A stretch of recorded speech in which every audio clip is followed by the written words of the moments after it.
So if you find this sleep story helpful or interesting, then give it a thumbs up, leave any comments that you've got below, and if you aren't already, subscribe to the channel and click the bell icon so you can receive notifications of when future sleep stories go live. I have dozens and dozens of stories already on my channel that you can go and search. I also release new stories every single week, so I hope you enjoy this story. So as you listen along to this sleep story, you can begin to drift and float asleep in your own way, in your own time. And you can get yourself all comfortable, close your eyes, and begin to relax. And I don't know whether you will relax deeper to the sound of my words, the spaces between my words,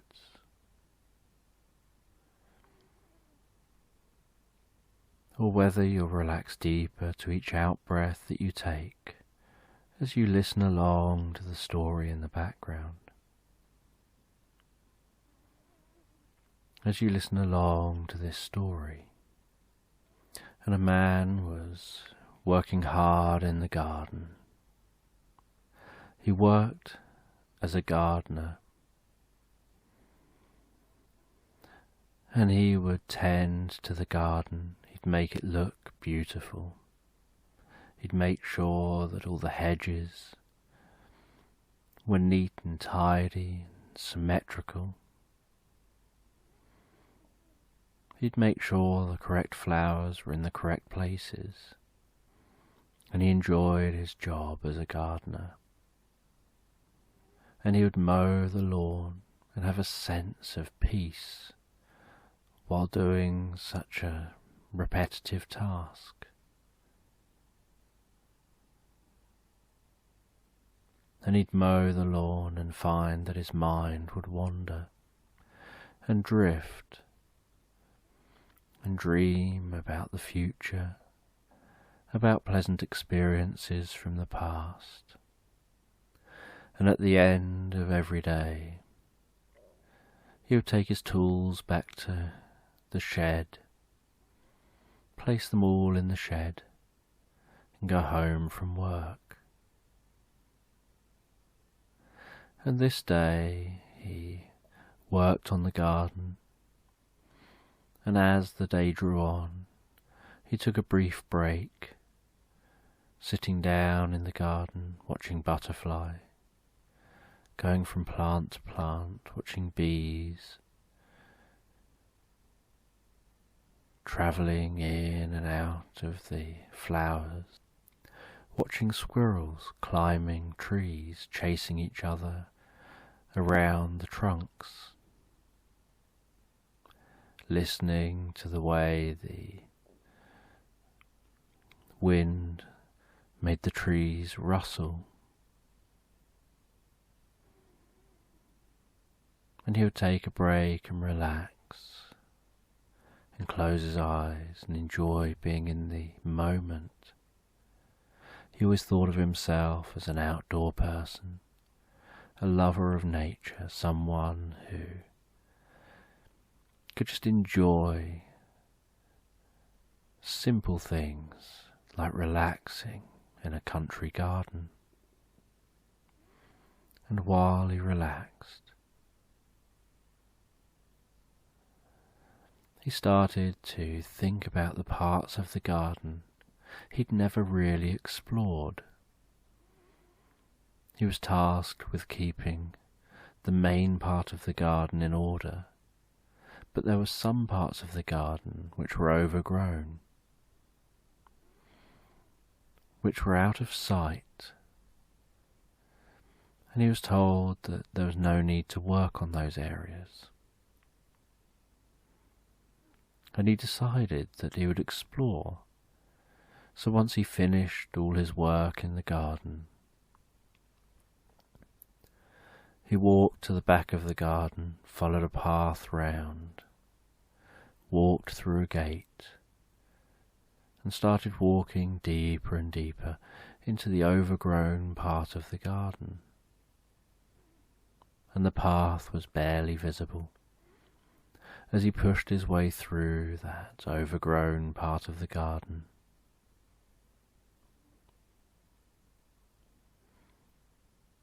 And he worked his way through deeper and deeper,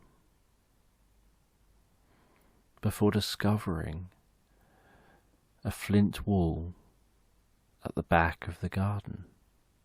And he followed that flint wall and found that there was a door completely trapped shut with ivy. So he cut his way through the ivy, opened the door, worked his way through that secret door, and found himself seemingly in woodland. But it wasn't the woodland that he was used to seeing. He'd walked around the woodland in this area, around these houses.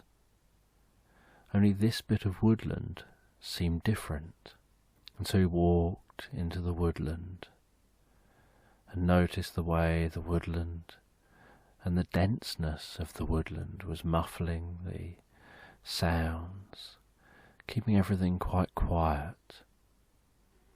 There was just the faint sounds of birds, the rustling of the leaves as the wind blew a breeze across the treetops, and he walked deeper and deeper into the woods. And he took great pleasure in exploring woodland he'd never been in before.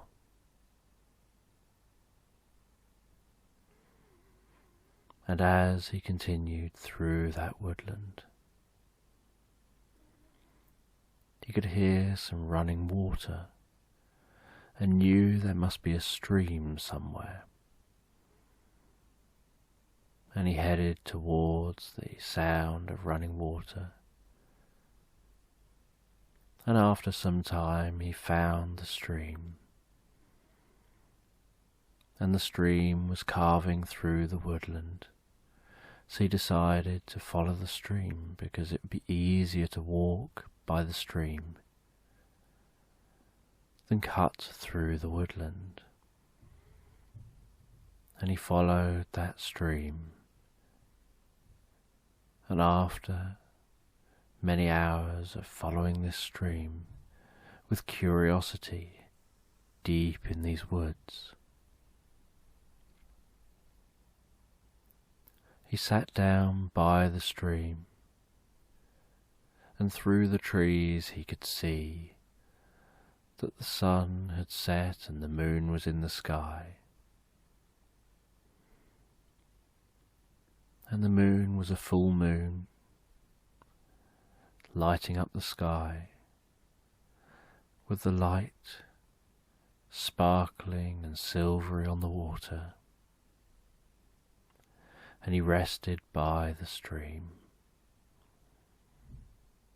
And as he rested there, just feeling so relaxed, so peaceful, thinking to himself that this area is almost like his sanctuary, his place to go off the beaten track in his own time.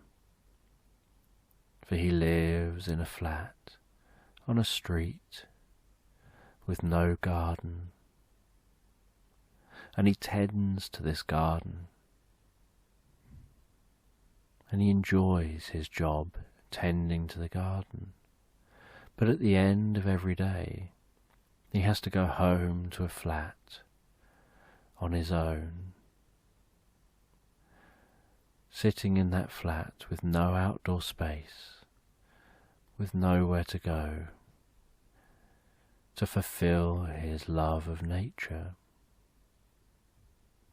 And yet here is a secret doorway, a secret gate through a wall that leads into some woods he doesn't recognize, and leads to this stream.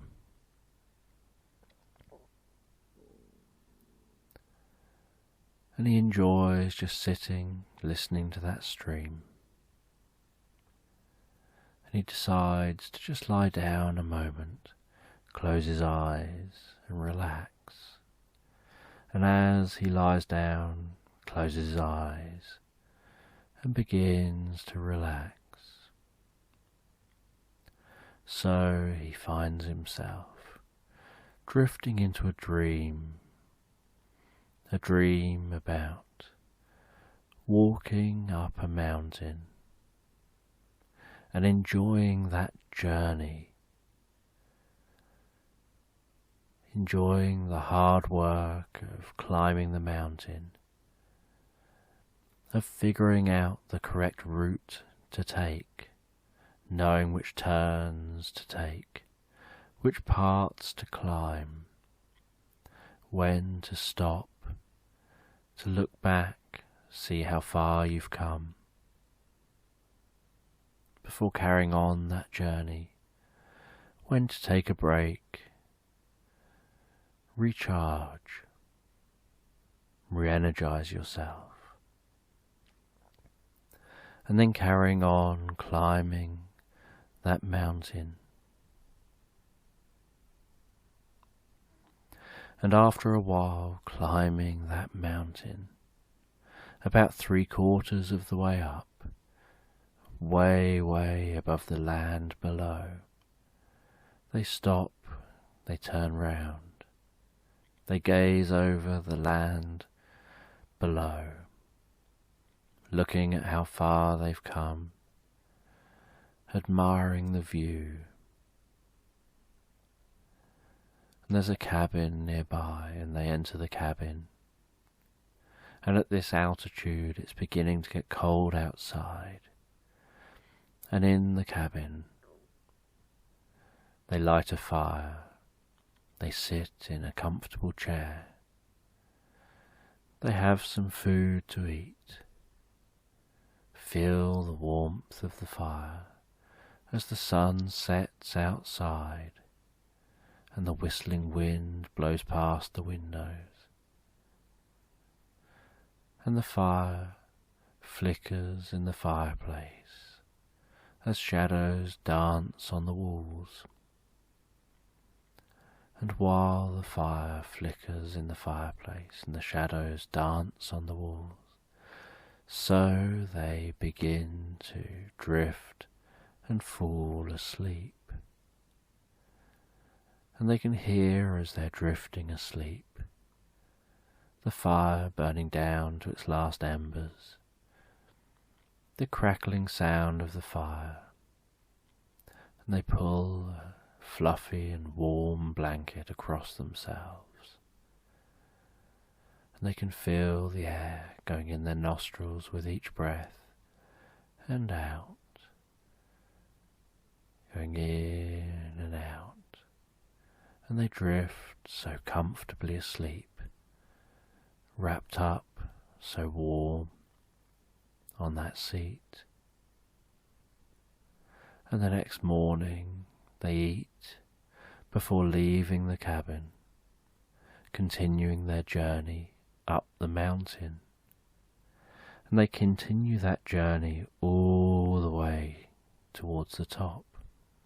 And as they travel, they see someone, and this person asks them for help, and they offer their assistance, helping the person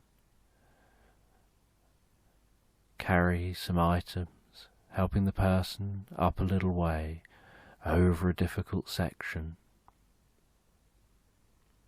They then say goodbye to that person and carry on their journey, ascending higher up the mountain.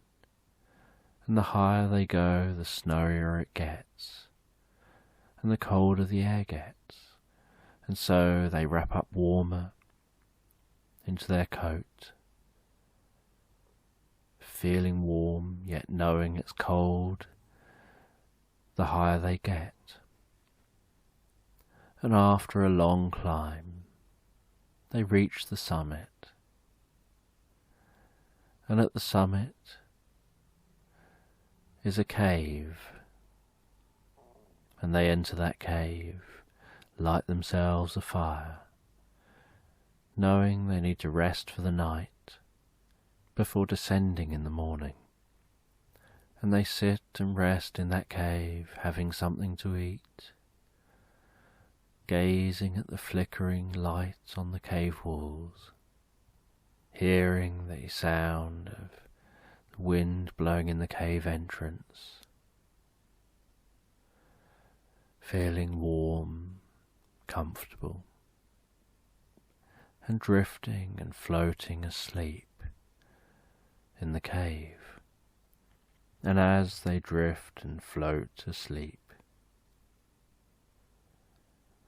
so they begin to dream.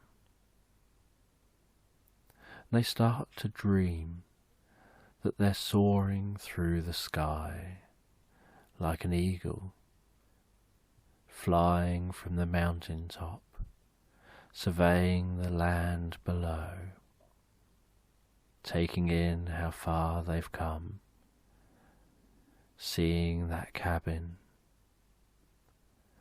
seeing forest, a distant lake, diving down through the clouds, catching an updraft, circling around, occasionally beating the wings, and then just gliding in the sky, feeling the warmth of the sun and enjoying the experience. And after a little while of dreaming of flying, they have this sense of swooping down, landing near the cave,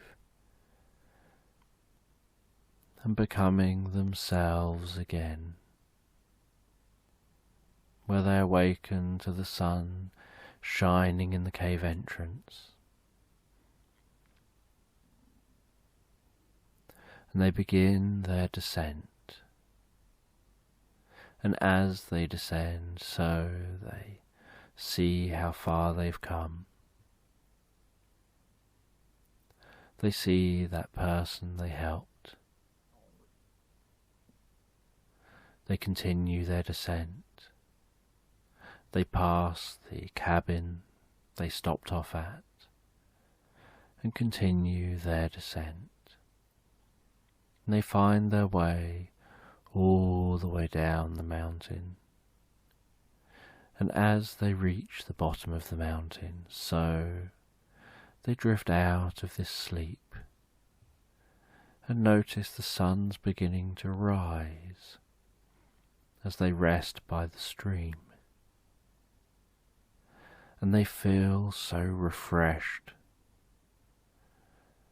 They feel like they've had the most wonderful night's sleep,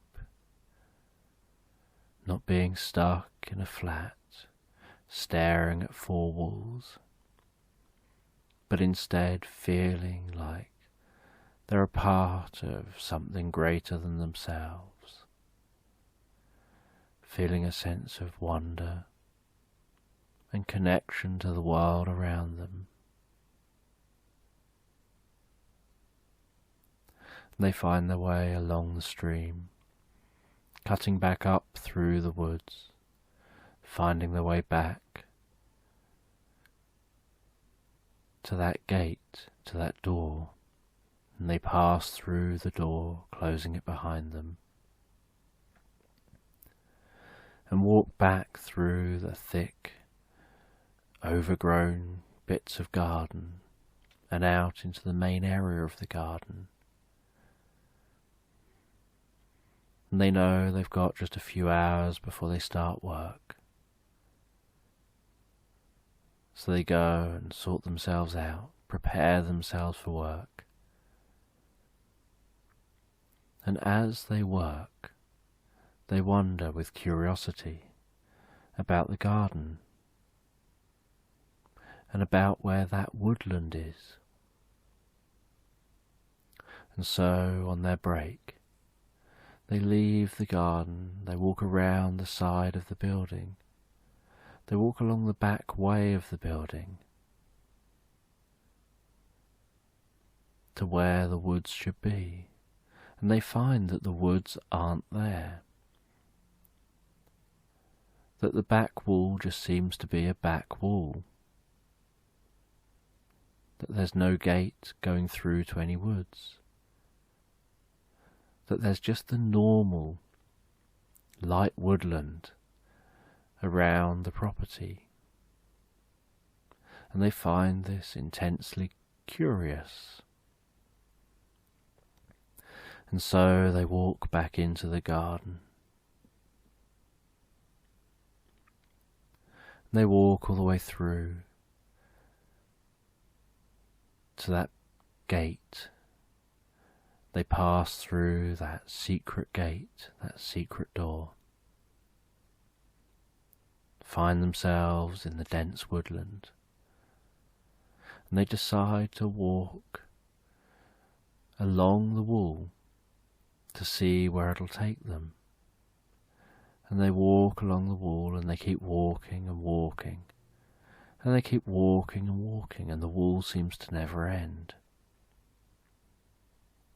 And they discover that it's a bit like, somehow, this is an alternative area. And the wall's slightly too high to look over, so they climb a tree, climb up onto the branches, and peer over the wall. But as they peer over the wall, so they notice that the other side of the wall just seems to be dense woodland. And they walk all the way back to where the gate is. They find a tree near the gate. They climb that tree near the gate. And they look over into the garden. And yet the other side of the wall just seems to be dense woodland.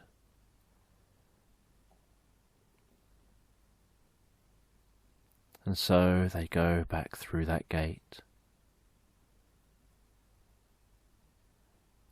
They climb up to see over the wall from within the garden. And when they look over the wall, it just seems to be light, wooded area, as they would expect. They find this experience curious. So they walk back through that secret gate. And they walk down to the stream. They head the opposite direction this time, walking along the stream. And as they walk along, they see what looks like some fairies flying around, jumping on different mushrooms, different toadstools. And they think they're seeing things. And they walk closer and closer and realize they're seeing exactly what they are seeing. And when they get close, so these fairies or pixies or whatever they happen to be stop and look at them. And he asks them, where is he? And they explain that he's travelled through to a land on top of land, that there's more than one dimension,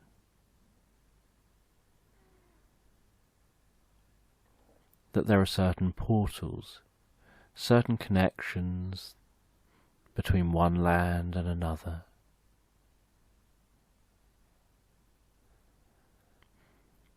that certain beings have placed there And so whoever the owner of the property was when the property was built obviously created a portal to this land. And from their description, he thought of it a little bit like the tree that Christopher Robin crawls through that takes him through to 100-acre wood. And so he wondered if that kind of thing somehow is real, and that this is an example of that, just to this specific dimension, where maybe on Earth there are multiple Earths on top of each other, all as different dimensions, and there are these portals that you pass through. And he asked them, what else is out here? And they spoke about a friendly wizard who lived in a hut not far down the stream, a little bit further on and into a meadow.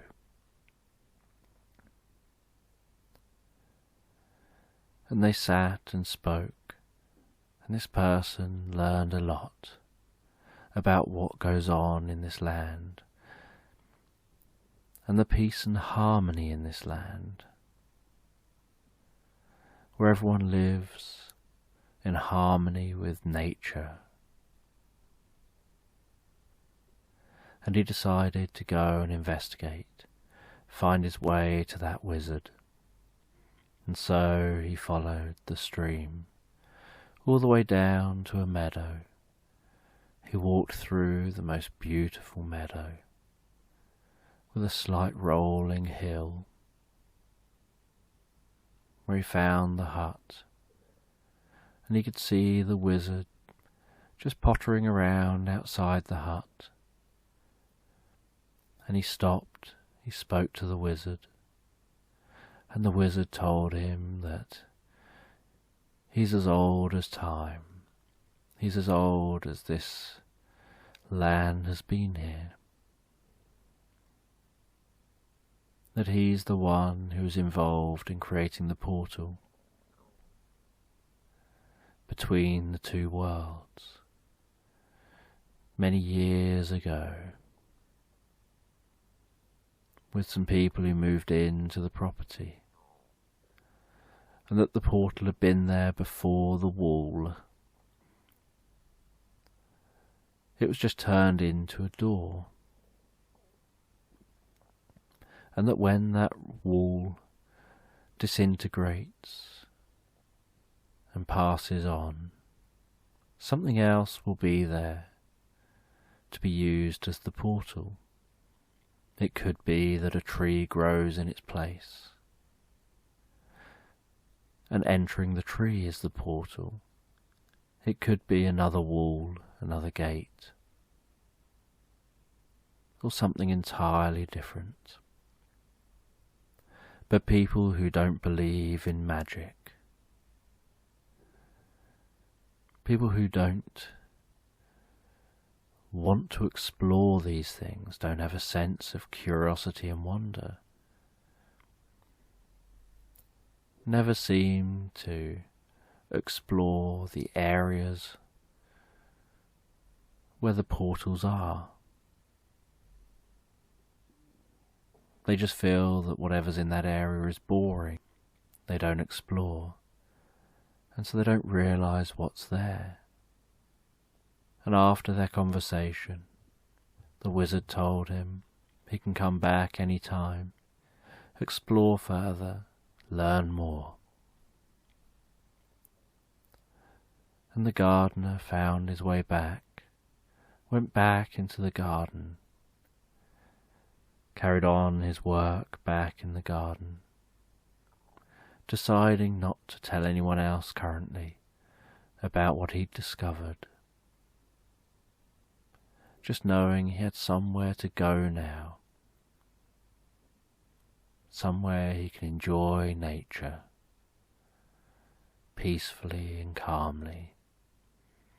And that night he went to bed, and drifted and floated asleep, so peacefully, so relaxed, dreaming of this new place that he'd found, drifting, floating, asleep.